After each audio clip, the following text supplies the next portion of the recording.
Guess we can go ahead and get started though. It's a little early, but just about a few seconds. Welcome everyone back to the Art of Game Masteries, the Finding Path stream where we talk all things Pathfinder. I'm one of your hosts, John, my co-host Jack, and we are going to be talking about some of our favorite archetypes today in Pathfinder 2e. It's a bit of a lighter stream. Hopefully, we can get through this, but um, eventually we'd like to start talking about more game mastery related topics, but those take a bit more effort to prepare for, and we're both extremely busy right now, so we're kind of using these as our sort of filler episodes until we can hunker down and really plan those out. But this is a game mastery channel, so we do want to get you that content as soon as we can.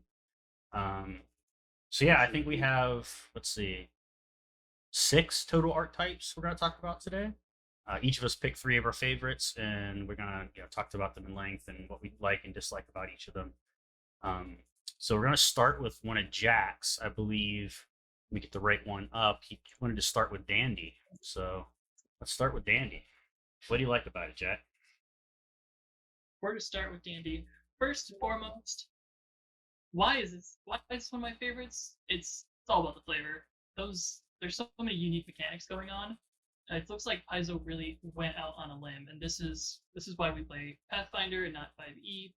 They made a social setting archetype. That means this does not help you at all in combat. This job system is it's not going to be used during initiative, and I take that Paizo had such bravado to give players that option to become more useful outside of combat, and so I hope to get to use some of these abilities. And since we're doing this from a game mastery standpoint, we'll be looking at both the player and the GM perspective on how to incorporate this into your game. Yeah, I mean, not all games are super combat focused. So if you have a game that has a lot of social intrigue or just a lot of role play in general, I think that Dandy is a great choice for an archetype. It opens up a lot of doors with society and deception, some other skills that aren't used quite as often in your typical role playing game, unless you have like a rogue or something. But yeah. Um, So, so to start, we got the prereqs. You just need being trained in diplomacy. So your initial gains are trained in deception and society, and you guys know how the Paizo rules work. So if you're already trained in deception and society, you get to pick a expert. Yeah, that's out of the ordinary. So right off the bat, just choosing this, moving you up to expert in 2 initial gains is kind of huge if you already have deception and society. That's a great way to get the expert early levels because a lot of the skill feats require expert to not just train, especially the ones deeper in the yeah, path that you're going to want to take.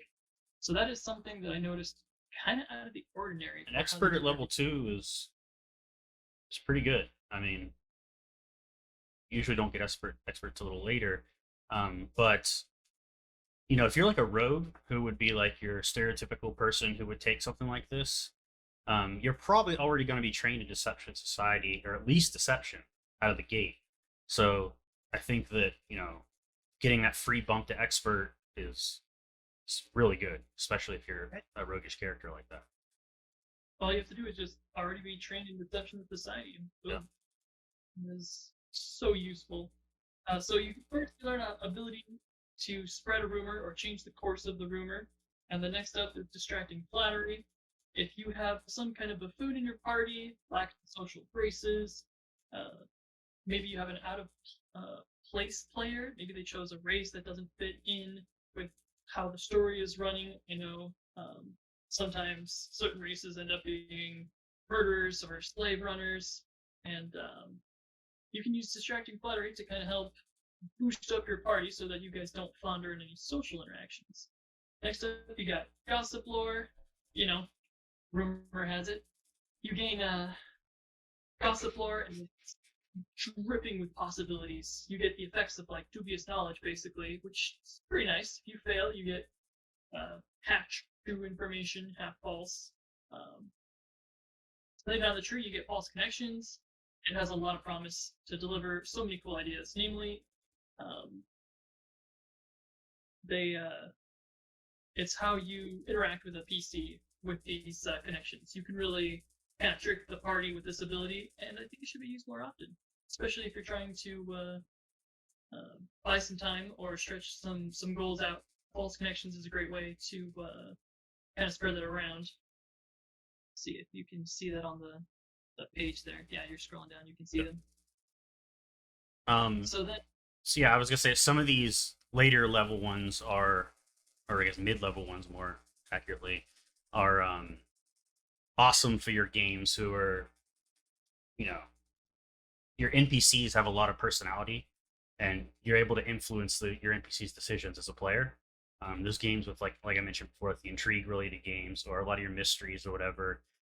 These kind of games where the agency the players have affect more than just their party, but also the world as a whole, and like the things your players do with your NPCs can affect the outcome of the general world that you're playing in.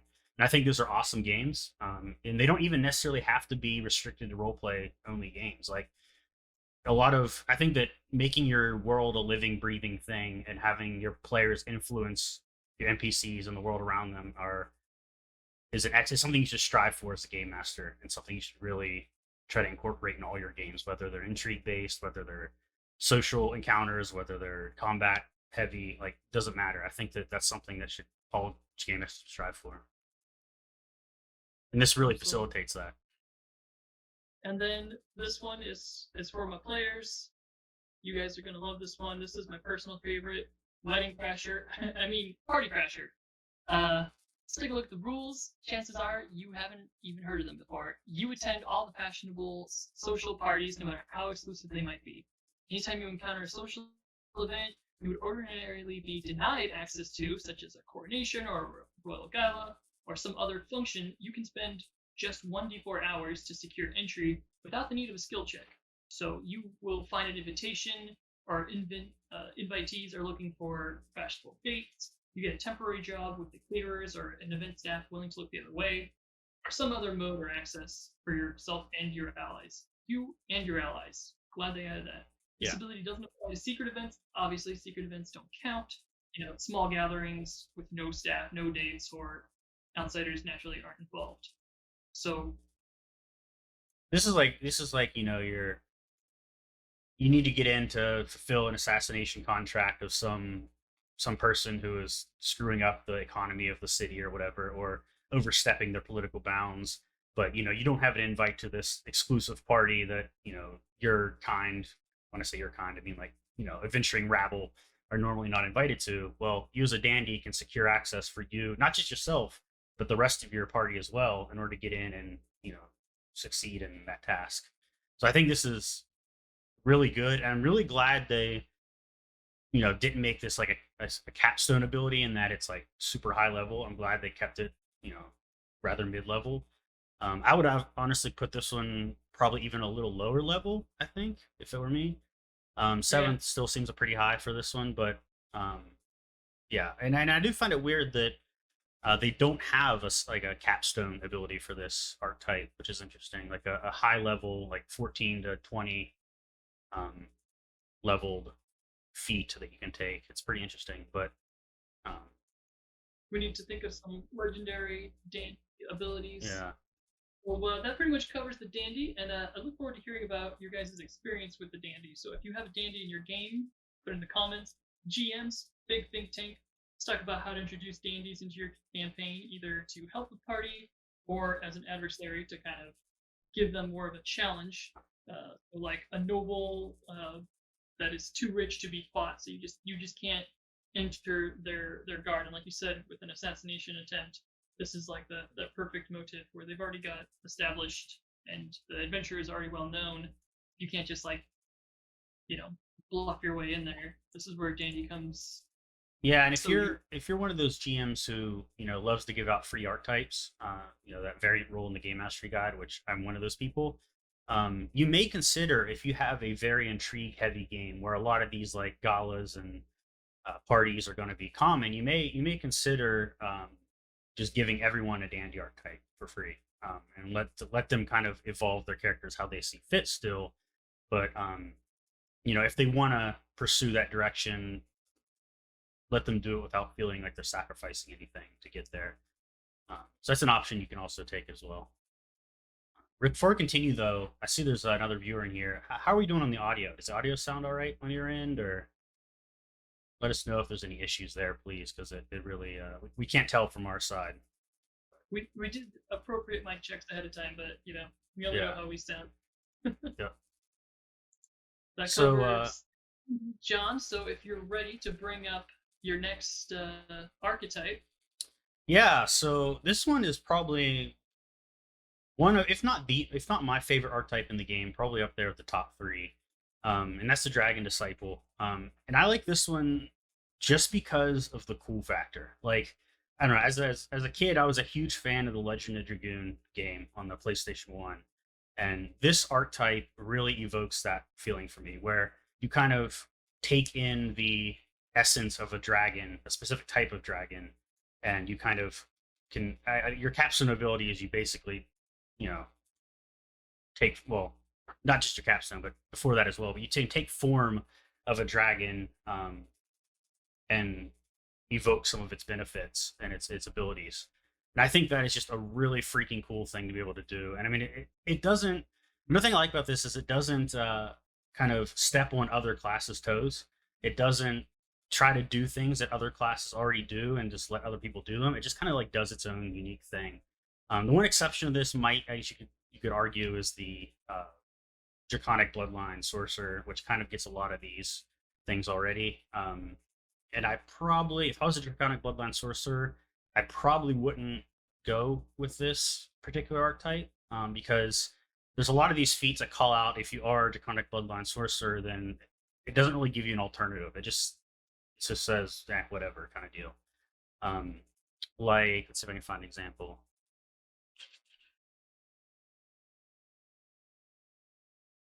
So Yeah, like basically the dedication feat itself. You choose a worship of one type of dragon. Your focus grants a measure of power. If you're already a draconic sorcerer, you've already taken, chosen a dragon type. You can't choose another, so you're kind of just not getting any benefit there. You don't really gain anything other than the +1 circumstance bonus of saving throws against sleep effects and effects that would make you paralyzed. Um, so you kind of lose out on the dedication feat there. And there's some other feats down the line that also, like, if you already have something like this from your Draconic Bloodline, that's it. Like, you gain the Dragon Breath Sorcerer Bloodline spell and focus pool of 1 focus point. If you already have a focus pool increase, so basically, if you already have that, you're not gaining the spell, you're just getting an extra focus point, which is cool, but I don't know if it's really worth wasting an entire feat on. We can get those in other places. Um, so, So looking at Dragon Disciple, I noticed that it's uncommon. So yes. John, with choosing an uncommon archetype, how would you run that in your game? Well, I am not one personally to forbid using uncommon archetypes outright. They have to bring it up to me, of course, but I'm very lenient with archetypes in my games. And if it's like an archetype that's from, like, this one's from the Advanced Player's Guide, but say it was an uncommon archetype or a rare archetype from one of the Lost Omens books, I would not necessarily just say, no, you can't use this. I would say, if you use this, we have to kind of massage it to fit my world, which is usually just changing up some flavor and it works out fine. And a good example of this is like the Red Mantis Assassin archetype. It's very specific to the Lost Omens world, but it's not it's not something you can't massage flavor wise and get to fit any other world as well. Um, and I mean, just like the rules say, you should definitely bring it up with your GM anytime you plan to take this archetype, just to make you a sign off. But I don't think GMs should be super strict with this, in my opinion. Also, as someone who follows the free archetype rule, players usually get to select these pretty early, so we're usually able to knock them out pretty quickly. And like by session 0, people generally have an idea of what archetype they're already going to take once they get to level 2. So typically, I see players bring them up with me at session 0, and we just hash them out, and figure it out then. Definitely bring it up with the GM though. You never want to just throw it on them and then have to deal with those consequences. What about you, Jack? How do you deal with uncommon archetypes? So with uncommon, I always make I have this simple you need to ask me first with anything uncommon. Yeah. For like putting in a dragon disciple in say like Tagasia, there really aren't any dragons in Tagasia, so we would kind of have to. There would be a little bit of more of massaging, as the Yeah. word that you used. There would be a lot of wrinkles to kind of bring out. So Yeah, some in a world that doesn't have dragons, that's definitely something you have to. And maybe you just change the type of creature it is. Right? Maybe it's a you know basilisk basilisk or something. or Yeah. some kind of gorgon, something with maybe an arcane power. Dragons are typically arcane, so I know that's one of the things that people look for, Yeah. especially considering arcane bloodlines. Yeah, I mean, it would take a little more effort in that world, like you said, but that's why you bring it up with your GM, right? To make sure that everything's kosher there. Let's see. I do like that you get a breath weapon. That's kind of one of those dragon features that uh, everyone looks for. You know what I mean? Like that's one of like the archetypical. I hate to use that word. Dragon features and dragon abilities. So the fact that you get that is pretty nice. Again, though, the Draconic Sorcerer Bloodline has the option to get that as well. So it kind of screws you there if you are Draconic Sorcerer. But I think for other people who aren't the Draconic Sorcerer, that's a really fun ability to get added in. Um, and in general, I just like how all of these give you really, like, all the feats here give you really interesting stuff. None of them feel mundane or boring. They all have really neat things that come with them. And the fact that you get, Shape of a Dragon all the way at level 4 or earliest 14, which in a Pathfinder 2e game isn't really that late. Like it's kind of like late mid game more than late game, right? So Yeah, you get it fairly early. Like I mean, it lines up with how you would get it in the sorcerer, that's kind of a bloodline as well. It's a seven 7th level. level spell, so it makes sense. But it's a really cool thing you can throw in your games. GMs beware though that being able to change into a dragon in general opens up a lot of And wrinkles in your game. uh, It's gonna probably throw just you for a loop at times. to start, we are recording, right? You hit the Oh shit, I didn't. Oh my god. We have it on Twitch though. We're recording on Twitch. It's fine. So for Shape of the Dragon, it's not that game breaking. I know flying is everybody says it's the thing for GMs. It's really not that big of a deal. If you're trying to thwart your party with the flying, or sometimes you just have to have that in mind when you're planning. And I think that's the biggest issue is that when you're designing a level design, you don't intuitively think about the players flying over the obstacles. Right. And I think that, by this time, people are already going to have access to the flight spell. That means not just your players, but also your enemies. So, if you have someone who's going to be using flight a lot, like this, draconic uh, disciple, then start throwing flying enemies in your encounters as well, and give them the ability to get up there and attack them as well, uh, and start adding ways to bring flying people down. Like maybe your enemies have something that can attack them to get them out of the sky and fall to the ground. Like falling damage is a thing, right? So if they fall out of the sky, just because they're flying doesn't mean they can stay airborne forever. So there's that. But yeah, I mean, my only really complaints are that the capstone abilities are just improvements over the existing abilities. I would have liked to see something more unique there for those last two abilities, though. It does feel like they get a little more feat options than other archetypes get. Just like sheer numbers, they have a lot more than a lot of other archetypes. So maybe Sheer that makes numbers. up for it. That seems kind of low. What was that? The 96 damage seems kind of low on that Disciple's Breath, the level 16 feat. Oh yeah, I mean, yeah, I mean it's not that low for level 16. I don't think. Maybe once you start getting above that, it's a little high. I mean, little low, but Dish that breath out every 4 rounds or so. So yeah, and it does cost a focus point. So I mean, you only have so many of those, especially if you're not a magic user to no, begin not with. the 16th version. The 16th version, it's no focus point. Oh yeah, you're right. I'm sorry, I mistook that. Yeah, that's a good thing because if you're, like I said, if you're not a spellcaster already, then you don't have a lot of focus points. You might not have any until you take, one of these other feats. So at most you're gonna have one or two, maybe. And that's like not a whole lot to use in a venturing day. So you're right. If you look at it in that case, 96 doesn't really sound like a whole lot, but I think it makes up for it in the cool factor. And Looking out every round, it actually, I'm thinking, I mean, if you can do a breath every 4 rounds, that's actually quite a bit of AoE to consider. yeah, and I believe Dragon Breath is it a cone? I believe. Oh, well, it's got some range on it. Yeah, 30-foot cone and a 60-foot line originating from you. So it's definitely a pseudo AoE, which gives you, if you line people up correctly, you could do a nice chunk of damage to a lot of people. And I find that in Pathfinder 2e, AoE attacks in general typically do less damage in your single target attacks, just because they are spread over so many different creatures, or potentially spread over so many different creatures. So that's probably why you see something like that.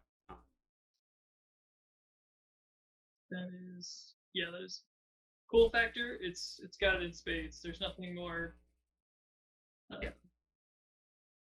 threatening or intimidating than you haven't seen my final form and then shapeshift into a dragon. Also, it changes your size as well. So there's that, which has some effects as well.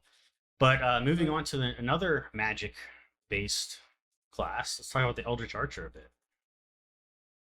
It does only last for 1 minute though, right? Yes, it does. It does only last for 1 minute, which is quite a long time in combat. Quite. Alrighty, so Eldritch Archer. I love the idea of an archer that casts spells. I have yet to play one in somebody else's game. However, I have used them as NPCs. Bit of a forever GM, I'm sure you guys know. So it kind of strikes back to that old iconic image of elves, magic, and bows. So this archetype has been around for quite a while. But if you're ever in a group and you get to be a ranged DPSer, why not shoot with the Eldritch Archer? It's prereqs that are expert in at least one kind of bow. So that's level 6, I'd say. Most martial classes get expert at around level 6. Would you say that's correct, John? Yeah. So here's what you get for choosing the dedication magic. 1 free attack roll cantrip from any tradition. You just need to pick the tradition, and then your key casting is charisma, so jumped up charisma. If you're planning on playing an Eldritch Archer, wisdom intelligence, not an option. So it's very, very precise what you get there. So the thing that you do get is Eldritch Shot, which is a bit of a doozy for the rules. It's 2 actions, a spell, and a range strike with both only. And I'm hoping with Magus coming out that they're going to kind of streamline this. But crossbows can take a back seat, no slings. This is pretty restrictive for a class. It's bows only. I will say, though, the prerequisite for this class is one type. You have to know one type of bow. So a crossbow does not count as a bow in this context. So if you're proficient in crossbows, well, that is, if you're proficient in crossbows, you're probably proficient in bows as well. So you just need martial weapons expert. Yeah. Which every class is going to get at 6 level. It just means that like maybe a cleric of Aristil at level 6 is going to have that martial proficiency because they'll get up to expert with their good weapon. Rogue could also get this a little earlier because they are proficient in short bows specifically, but not other martial. Yes.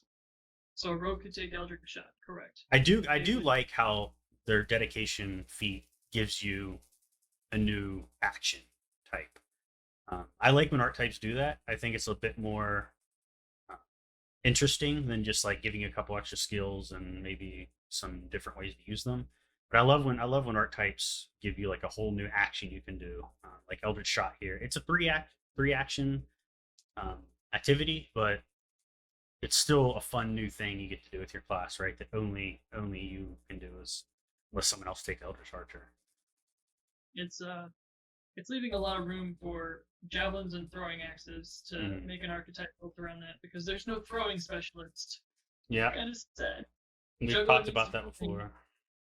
But moving on. Yeah, 2 map penalty, so you don't apply it until after you've done the attack. So if you do make a, you said it's a 3 action. Is it a 3 action or 2 action? It's 3. It's 3. Go Well, on. then you won't be making a third attack with that. Nope. Unless you're hasted. Unless you have haste. Yeah, Uh, but you're probably not hasting the archer too much. I don't know. The archer should be. Oh well, the archer does not do the same kind of damage it did in other Yeah, editions. you don't get that bonus to damage like you did in previous editions. But at least you don't need to make the rolls still for both the attack and the spell strike. So as you get level up, you can get access to more spells. That's kind of the point of this archetype. So some of the ones that I wanted to highlight, Enchanting Arrow is pretty powerful. I love it. It scales with weapon runes instead of spell levels. It's very nice. You can make one attack with 2 actions and have a chance to stun the enemy. And mental damage has its uses. I know there's some flaws with mindless creatures, but it's not recommended against things like dead. I'm getting a lot of feedback on my end. You hearing me okay? I'm hearing you all right. Awesome. How's the audio for the audience? That's what I'm more concerned with. Yeah. So next up we got Magic Arrow.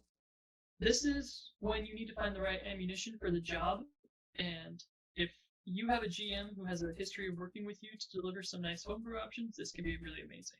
If you have to go into NetEase and look. The ammunition options, I didn't even know they existed until I looked this spell up. There are some really cool arrows out there that I am planning on dropping for players that use bows in my games because that's just. Yeah, it's very similar to like how Paizo added the whole different types of metals you can use to change the effects of different weapons and whatnot. So it's really cool that they took the time to think about those things. And that's been around since third edition, so I'm really glad that they brought that back since 5th edition dumped it to streamline the game. Next up, we got Precious Arrow. It seems like a very niche role, and I want to bring that up because if you're in a campaign like mine, where werewolves, fey creatures, and inevitables are all in the same area, this would actually perform really well. Mm-hmm. Now, normally it wouldn't between using silver arrows, cold iron arrows, and adamantium-based weapons to hit the inevitables. Most of them have hardness. So that one is very niche. Down to the last one, Impossible Volley. I love it to death, but the level you get it at is just useless. You have to wait until level 20 to get a whirlwind attack. I mean, Paizo, give us some AoE with restrictions, please, but I don't care if it's an ammunition-based attack or if it prevents you from gaining bonuses from your rune damage. We need a lower level volley because, I mean, please, someone in the chat, if there's a lower level volley and you can tell me about it, I want to know about it. I mean, just think, level 20, you as an archer can finally hit in a space. You can do a hail of arrows, which any archer should be able to do at any of the lower levels. Hold on 1 second. There's a bit of reverb going on in our audios. I want to see if I can resolve real quick. You're picking it up too? Gamer Kale was mentioning it in the chat. Let's see. Is it me? I think it's probably feedback on my end. No, it's me. Oh.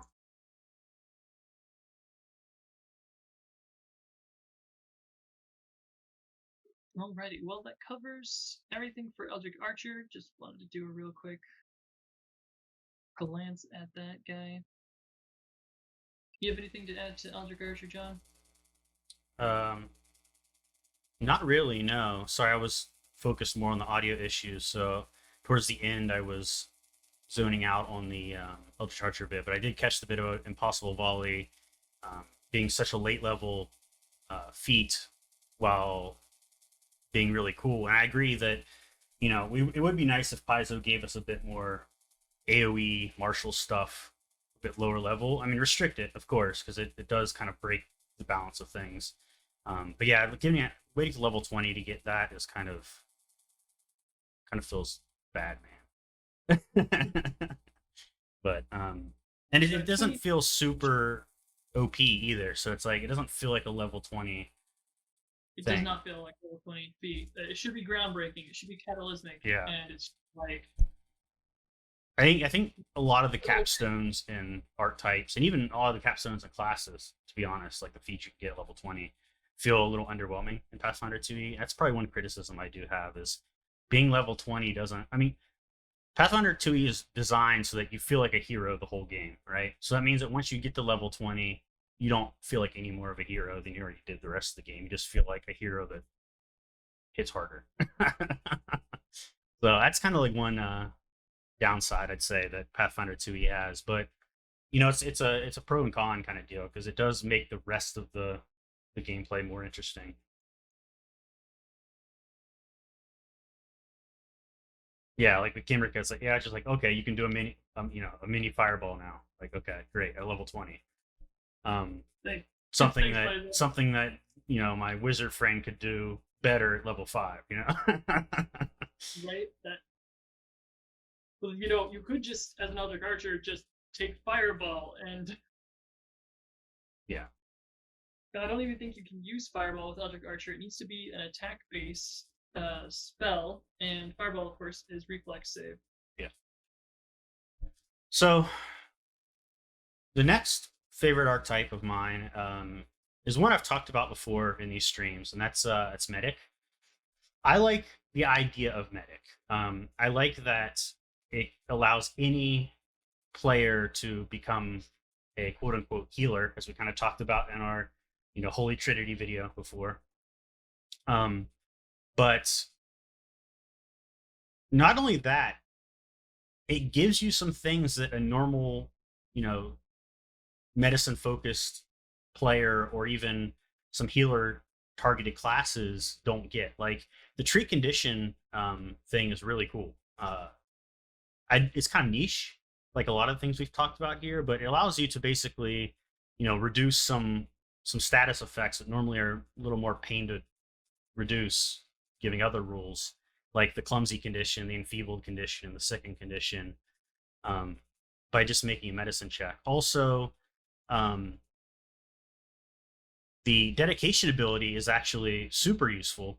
So like because it's such a low level ability, right? It's level 2, and being able to become expert in medicine at level 2 is really good for anyone, because normally you have to wait a bit to get that, and being expert in medicine opens up for you to use the DC 20 medicine check for treat wounds that lets you heal for more. So that allows you to become a better healer than you normally would have been at level 2.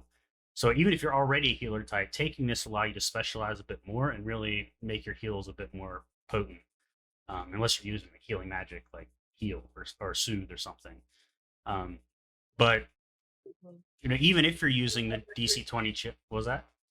That's a lot of HP. That's very nice. Yeah, even if Just you're using the DC 20 check, you get a 5 additional HP in addition to the already additional HP you get for the DC 20, and that keeps going up. 10 HP for DC 30, 15 HP for DC 40. So it opens up a lot more healing possibilities there. definitely scales. And also, one of the biggest downsides of battle medicine is that that target is immune to it for 24 hours. But this allows you once a day to ignore that stipulation. That's kind of like one of those situations where a feat feels actually game breaking. It lets you actually change the rules of the game, which seems really fun to a player. Uh, and if you're a master, you can do it once per hour. So that basically, I mean, if you're already an expert, you're gonna master probably around what is it, level 9, level 7 or 9, something like that. Um, Yeah. so 9. um, I mean, once you do that, you're going to be a healing machine. It's like battle medicine is going to become your go-to healing at that point because the bang for the buck is just off the charts there. Wow. I can just see the GM in me just cringing at it. This is your worst how I feel nightmare, about Jack. You You it's a hate battle nightmare to medicine the me, way it is. But also, I whenever you think can put full damage. what was that? I already do such low damage in my campaigns. I've got some soft Yeah. Mickey Mouse fun, and I could just see you guys just healing, being at full health, and completely wiping an enemy encounter. Well, it will be helpful in shifting sands, that's for sure, especially your guys' rolls. Yeah, um, my guy will take a free archetype as soon as they get to level 2. um, I do like. I think the capstone ability for medic is also probably one of the most useful ones as well, and it's the resuscitate. It's basically revivify, right? Like it lets you revive someone dead with a DC 40 medicine check, and by the time you're 16, you're gonna be. I mean, so you should be legendary at that point, right? And Mhm. in medicine. So let's see, do the math real quick. If you're legendary, that means you're what a 20 plus 24 to your roll. With if you have a 0 wisdom, if you have a 4 wisdom, it's a plus 28, I think. If I did that math Yes. correctly, real quickly. You need So to roll a 13 or higher. Yeah, so it's like. Now, you also get, if you get to them as soon as they die, you have 3 rounds to resuscitate them. Right. You can't use it to somebody after 3 rounds. So right. This is an in combat thing, basically. Yeah. Succeed and it die. Yes. That's pretty groundbreaking. Yeah, but it should mention that if you fail, they're immune to it for once per day. So you have basically one chance to do this. But if you're legendary and you have a high enough wisdom, you should have a pretty good chance of passing a DC 20 or DC 40. I mean, medicine check already. So if you are your dedicated healer, you probably have a higher wisdom, probably something like at least +4 by this point. So you've got pretty good odds of meeting or beating that DC 40 check. And of course, they still have their normal dying condition rolls as well. So there is, of course, the expended healer's tools, which would provide you a +1 item bonus to such checks. Yep. That would be, if you're going to play medic, that's going to be a must-have. Yeah, I mean, those are a little rare to have lower in the game, but I think by level 16, price is low, like becomes low enough and reasonable enough to where you could be expected to have them at that point. I didn't realize that the healer archetype or medic archetype was so short. Yeah, it doesn't have a whole lot. It's got your dedication feat. It's got like 2 level 4 feats. It's got a 6 and a 16. Like that doesn't have a whole lot, but it's everything it does have is fairly useful, like in different ways. I'd say the one niche thing they have is the treat condition. But I mean, I'm the kind of GM who throws a lot of conditions or likes to throw a lot of conditions out. Whether or not they actually stick is a different matter. I don't know. I'm really good at rolling to hit people as a GM, but I'm not very good at getting conditions to stick to my players. So it's a bit of give or take there, I guess. Yeah, and I need villain points so that I can reroll because I just can't roll as a GM. I can't roll as a player, so feel you. But yeah, I mean, other than treat condition, like holistic care, I guess is the other one that is kind of niche because it's just the evolution of treat condition. But your dedication's super useful, like throughout your entire adventuring career. Doctor's visitation is going to be super nice for battle medicine because it lets you basically use battle medicine as part of your stride action. So it's an action economy booster thing. Which is anyone who's used to using battle medicine regularly knows how much annoying it is to run around the field and spend all your actions running and make sure you have your one action left over to actually use battle medicine that turn. So I guess the best thing to do is give this to your goblins and give this to your gooks so that they can use this in the middle of combat and really make your players scratch their heads. Yep. Yeah, I mean, from a GM perspective, remember, your enemies can have archetypes, or at least some of these features from archetypes as well. Like they don't have to. This isn't necessarily specifically a player's thing. Like if you wanted to give one of your enemies the doctor's visitation feat, that's totally something you could do as a homebrew thing. It hasn't been done yet, I don't think, but like in an official product. But that doesn't mean you can't do it. I mean, the rules are there for it; they support it. So I mean, if you're making a villain or a big bad, I almost always recommend making them just like a player, giving them some levels, go through the character sheet and kind of help flesh them out is a great creative process for kind of building your villain. And taking an archetype might just make sense if your villain is a mad scientist or a voodoo doctor. Having medic is just going to make sense for their occupation, for treating their followers. This can be really useful if you think one of their followers gets away wounded, but then they big bad patches them up, sends them back into combat. Yeah. I don't know if I necessarily agree with using a full character sheet as a big bad. That has some balance implications, but I definitely think that going through the creative process of what would I do if this was a character is definitely super useful, um, and lets you come to realization that using some of these feats is probably worthwhile in your case.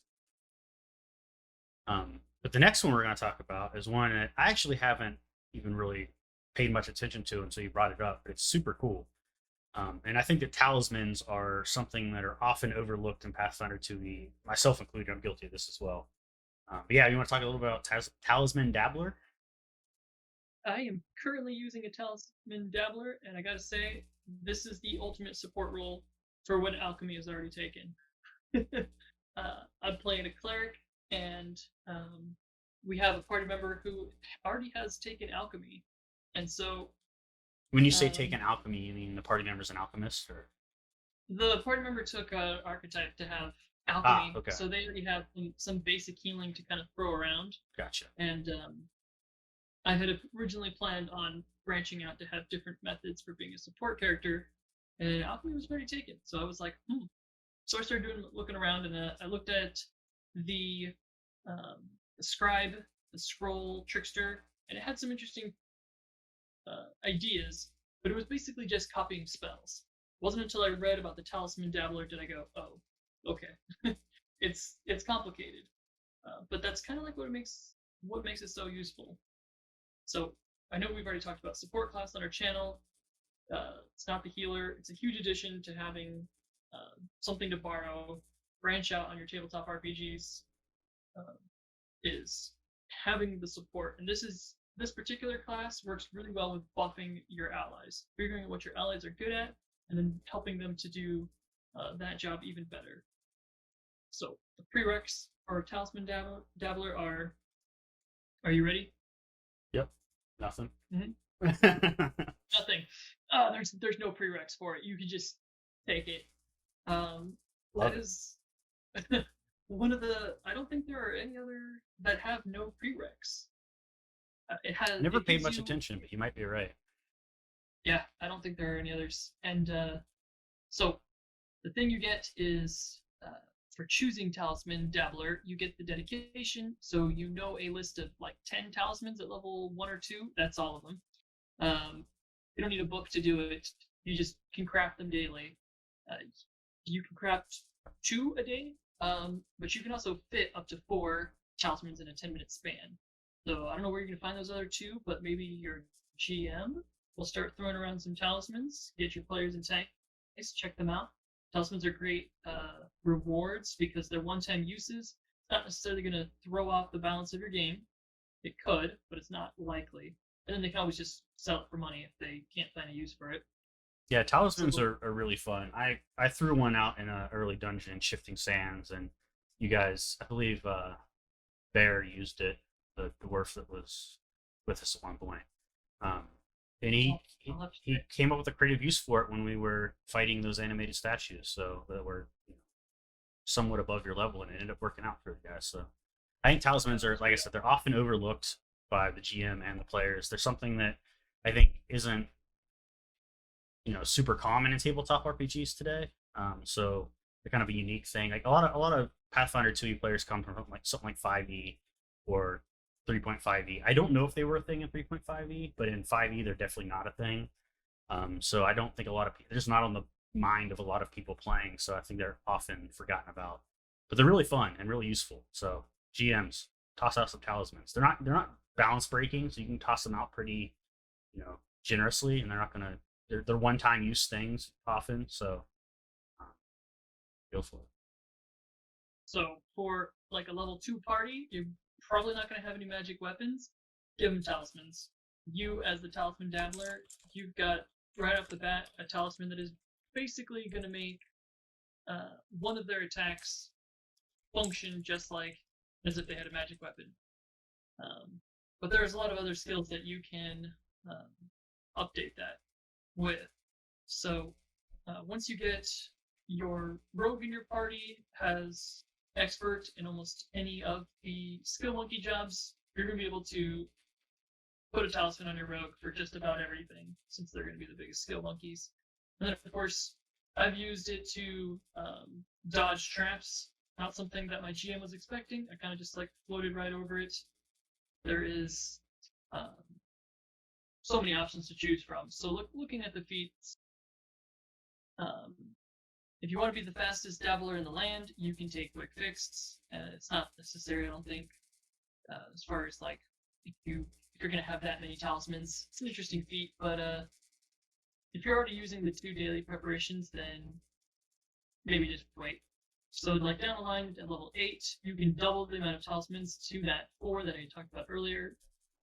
4 talismans at level 8, you can have up to level 8 talismans. So for a day, you're going to start to shine, really. And at this point, you should be role-playing it out or telling your party members, hey, what talisman, because you can have 4. So, the whole party, you can pretty much talisman up. Well, level 14, you can gain another 2, right?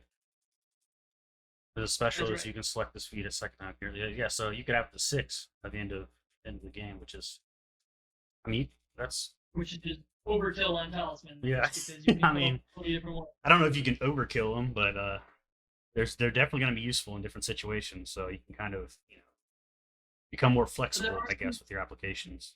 There are some limits to like where you can put the talismans. They got to be on a specific piece of gear. And I know a GM is going to be become more scrutinous once you put more than 1 talisman on a party member. Yep. So spread them out. Potency crystal, that's where it's at. You just have to call your shot beforehand, and you can pretty much, save your hero points for this kind of attack. If you miss, talismans do get used up. They are burnt out. Yep. And then, of course, your talismans are just like an alchemist's. What are they called in alchemy? Stuff that goes away at the end of the day. Reagents. Yeah. So just like your reagents, these talismans do burn up at the end of the day. So you got to retest them. So use them before the end of the day. Yep. One of the ones that I really want to implement is emergency disguised. This is a must for the rogue in the party. It's uncommon, so GMs say yes to your party member if they bring it up. Emergency disguise is just... There's so many uses for that. Yeah, infusions. Thank you. Yep. That's the word I was looking for. From the chat. Hero of the chat. So, one of the last bit of notes I wanted to say for Nephies was include a column that shows what skill is required, because when you're looking at the table, it's a big table of all the different talismans that you can choose. Within each talisman is a skill, and then it has a skill requirement: expert, master, expert, legendary in those skills. I feel like that's a suggestion that needs to happen.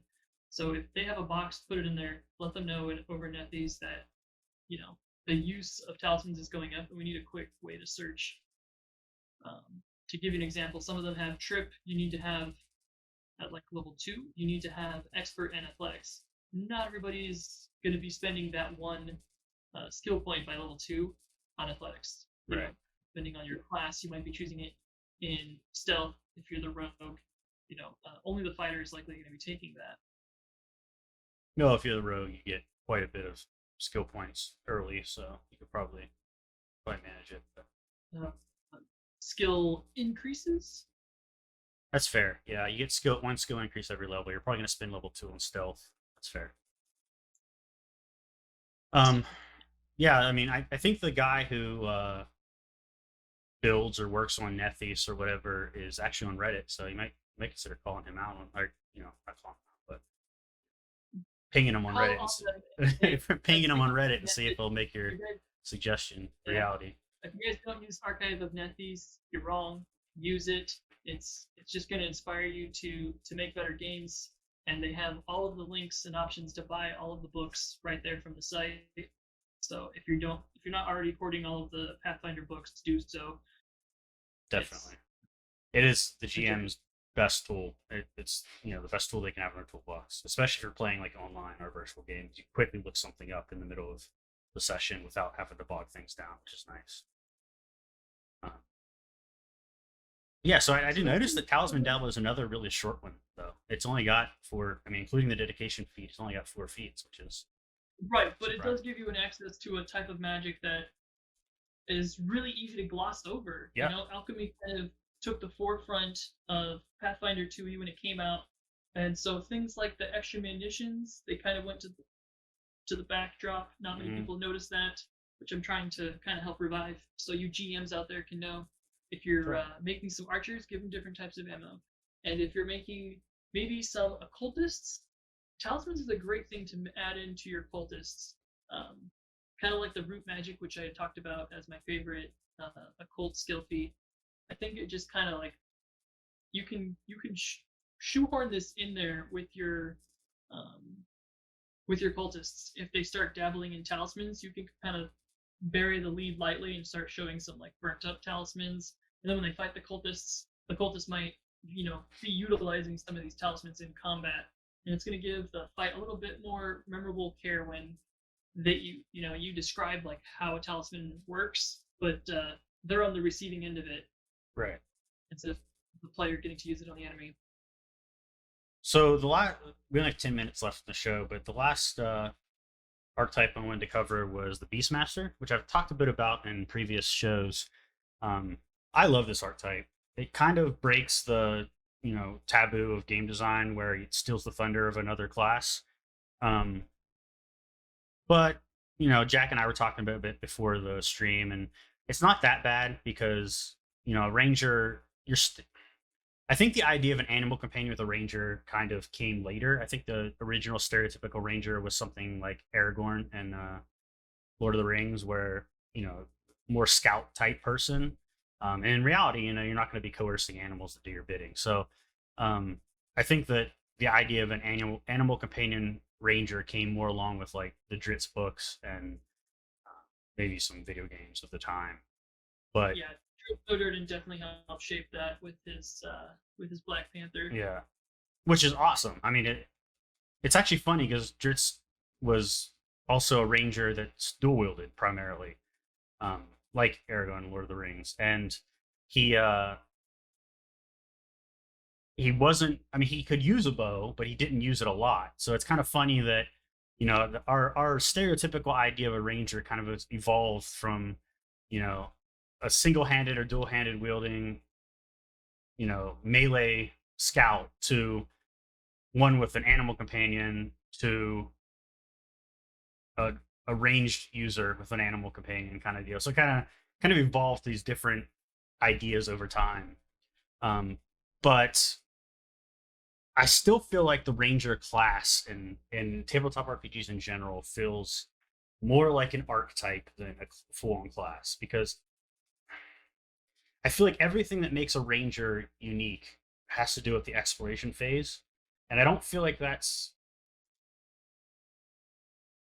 good enough to build a class around by itself, because otherwise it just feels like a fighter with exploration stuff thrown in. There are different, I forget what they're called, not like the Hunter's Edge, I think is what they're called, that you can choose from, but they're all fairly fighter-esque in my opinion. So I don't know. I'm a little bitter on that, but Beastmaster archetype kind of gives any class the ability to have an animal companion that is more usable in combat. Normally, if you have an animal companion and you don't have an animal companion feat, you can still coerce an animal to do your bidding, but you have to roll a nature check.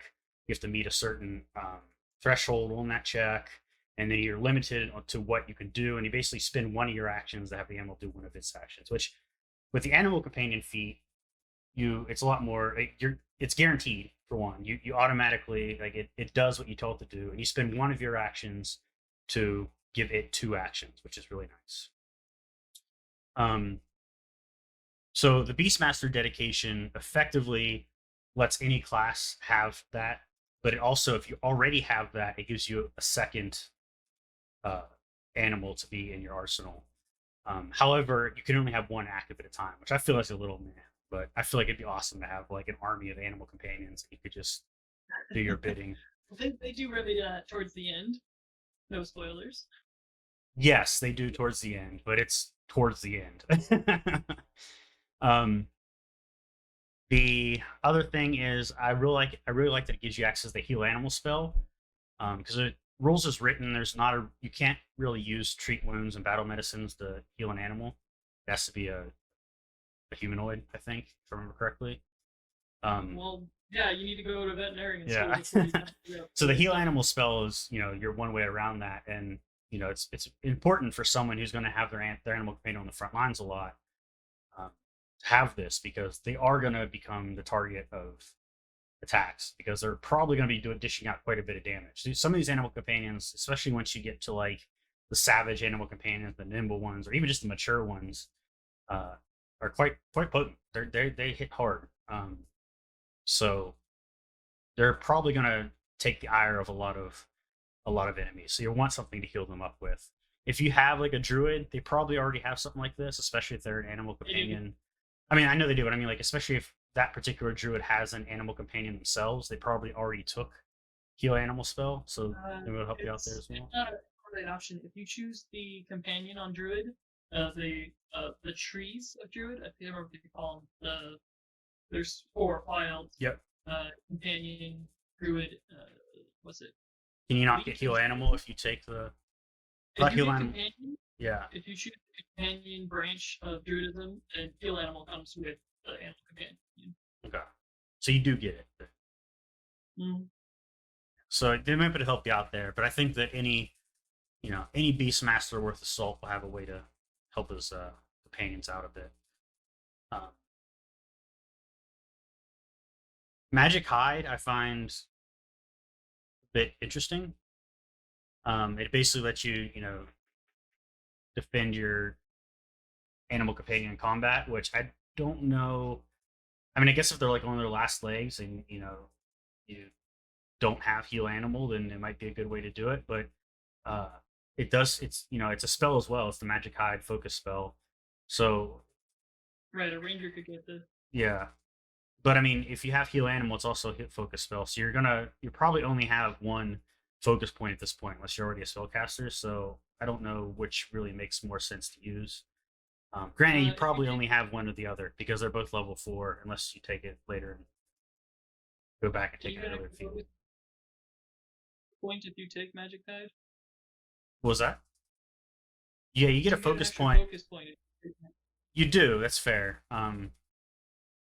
But still, they're both level 4 feet, so you'd have to go back and grab one. And I don't know. I feel like. Then again, same thing with Mature Beastmaster Companion, which you're probably going to want too if you don't already have it. So you're already probably going to be going back and grabbing either Mature Animal or Beastmaster Companion or Heal Animal probably. So that's a stretch to dip back twice.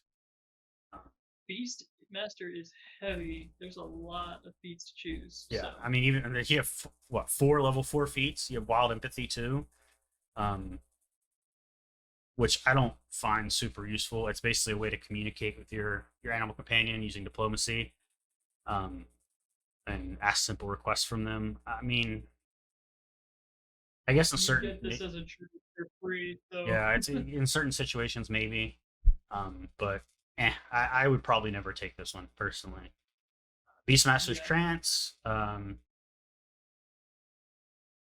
This is kind of like your wild shape in a way.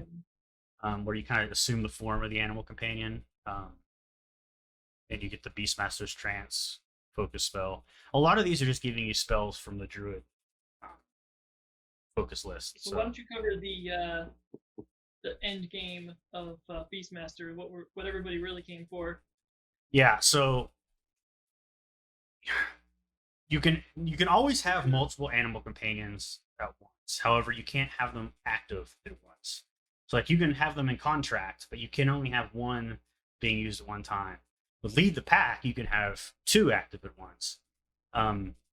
But you do suffer difficulties in using command an animal. So you do See what is it? If you can use one action on your turn to stride or strike as per mature Beastmaster agreement, but not both. When you command an animal, either choose one of the companions to take 2 actions as normal, or else both companions can take 1 action to stride or strike. So you're limited in what the companion can do, for one.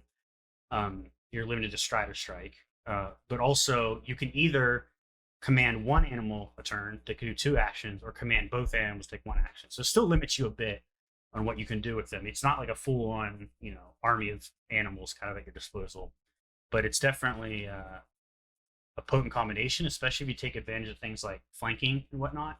You can really dish out some, and like if you have a mature companion, you can do things like do other skill actions beyond stride and strike that you could do to set yourself up for more success as well.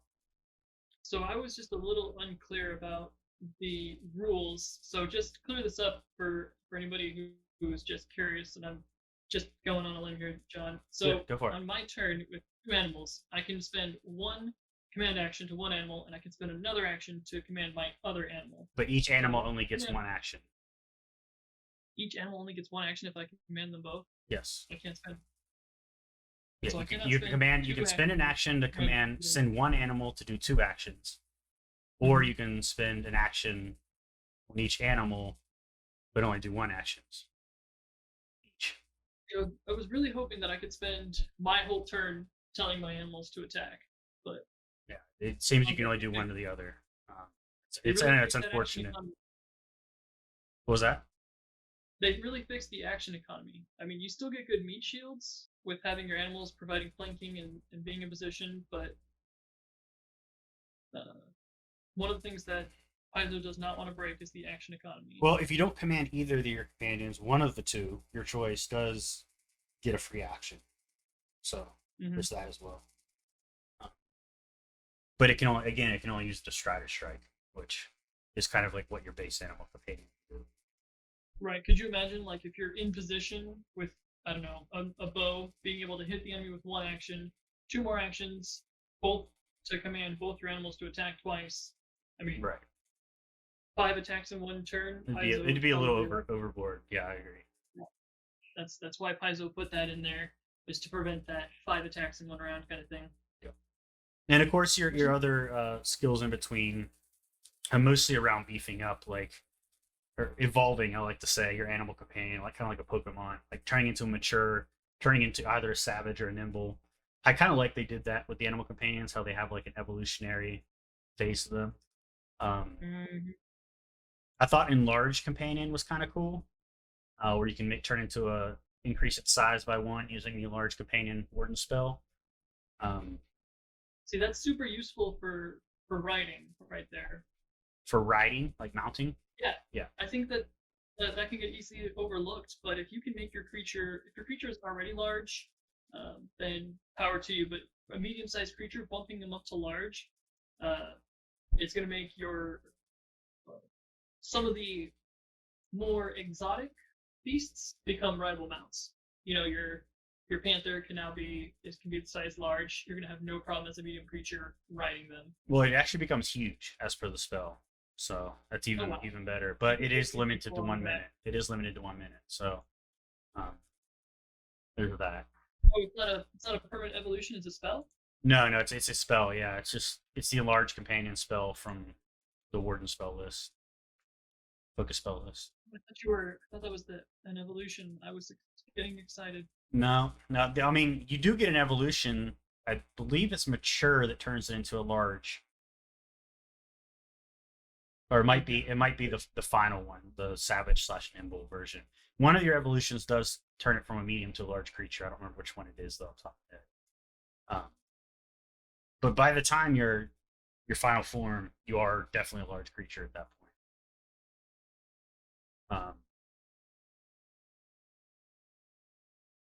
So what else? Yeah, the specialized Beastmaster companion is what I was talking about. At that point, you choose whether you want it to focus more on dexterity or strength kind of deal, and you take a different path depending on which way you go. I tend to... It's the last line of mature animal companions. Very last line. You grow in one size if they're Yeah. medium or small. Yeah. So by the end, you're probably going to be large no matter what. That's good to know. A large beast is, Yeah. going to be providing some concealment. Yeah, Or riding. and if you're playing a ranger, um, or a druid as well, and you have the animal companion, access the actual feats, you actually get them a little earlier. If I remember correctly, you can get savage nimble as a ranger by level 9, which means that it's already uh, you're already gaining those benefits quite early. With Beastmaster archetype, you don't get it to level 14, unfortunately, but you know that's the price you pay. So yeah, that's all the archetypes we had prepared for this show. We are a little over.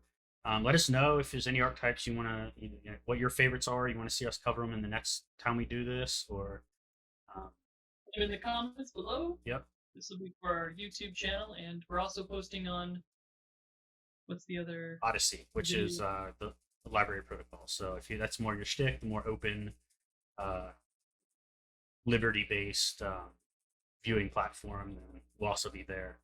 Um, I did, as I mentioned earlier, I did forget to hit record, so I will have to pull down the video from Twitch. So it will be 720p instead of 4K, which decreases the resolution a bit, but it's still still fine.